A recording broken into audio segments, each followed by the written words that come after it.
আসসালামু আলাইকুম। আজ আমি আপনাদের সঙ্গে শেয়ার করব এক বোনের জীবনের বাস্তব গল্প, যেখানে অন্ধকার থেকে আলোয় ফেরার এক অনন্য কাহিনী আছে। এই বোন বলছেন, আমি জীবনের এক গভীর অন্ধকার সময় পার করছিলাম। বুক ধরা, ভীষণ একাকিত্ব আর অন্তহীন দুঃখ কষ্টে মনে হতো এই দুঃখ হয়তো কখনোই শেষ হবে না। একদিন শুক্রবারে আমি আল্লাহর কাছে হাত তুলে বললাম, ইয়া রব, যদি কোনো নেক আমল তুমি আমার কাছ থেকে কবুল করে থাকো, তবে সেই আমলের বরকতে আমার এই কষ্ট দূর করে দাও, আমাকে মুক্তি দাও।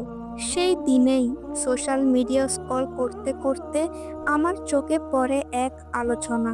সেখানে বলা হচ্ছিল, লা ইলাহা ইল্লাল্লাহু ওয়াহদাহু লা শরীকা লাহ, লাহুল মুলকু ওয়া লাহুল হামদু ওয়া হুয়া আলা কুল্লি শাইইন কাদির। এই জিকিরই হলো মুক্তির উপায়। আমি দৃঢ় সিদ্ধান্ত নিলাম, প্রতিদিন এই জিকির আমি পড়ব। প্রতিদিন ৮০০ বার বা তারও বেশি পড়তে লাগলাম। শুরুর দিকে স্বপ্নগুলো খুব ভয়ঙ্কর ছিল। এক রাতে দেখলাম বিড়াল আমাকে আছড়াচ্ছে, আরেক রাতে দেখলাম ভেড়া জবাই হচ্ছে। কখনো এমনও দেখেছি জিন। বুকে চাপ লাগতো, ভেতরে অস্বস্তি আসতো, কিন্তু আমি হাল ছাড়িনি। আমি জিকির চালিয়ে গেছি। পঞ্চম দিন এলো এক অদ্ভুত স্বপ্ন। আমি দেখলাম আল্লাহ আমাকে দেখছেন এবং হাসছেন। আমি দেখলাম আমি উমরা করতে যাচ্ছি, মিকাতে পৌঁছে গোসল করছি। ঘুম থেকে উঠে মনে হলো আমার জীবনটাই বদলে গেছে। তারপর থেকে আমার সব স্বপ্নই ভালো হতে লাগলো। ৩ বছরের দীর্ঘ বিষণ্ণতা একদম উড়ে গেল। আল্লাহর কসম, আজ আমার জীবন সহজতায় ভরা, শান্তিতে ভরা, যা কখনো কল্পনাও করিনি। এই বোন আমাদের বলছেন, লা ইলাহা ইল্লাল্লাহু ওয়াহদাহু, এটা শুধু জিকির না, এটা একটা উপহার, একটা চাবিকাঠি, এক পরিপূর্ণ চিকিৎসা। আমি জীবন দিয়ে এটা অনুভব করেছি।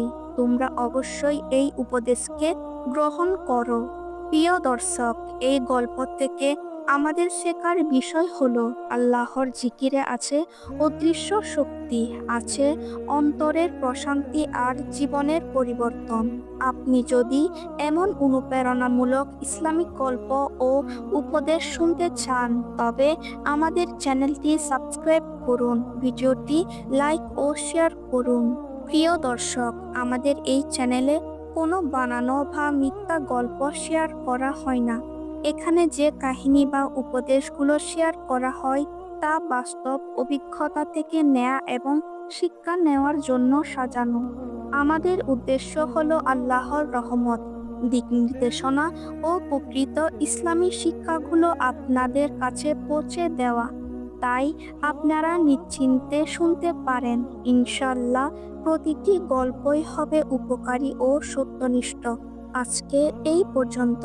দেখা হবে পরবর্তী ভিডিওতে। আসসালামু আলাইকুম।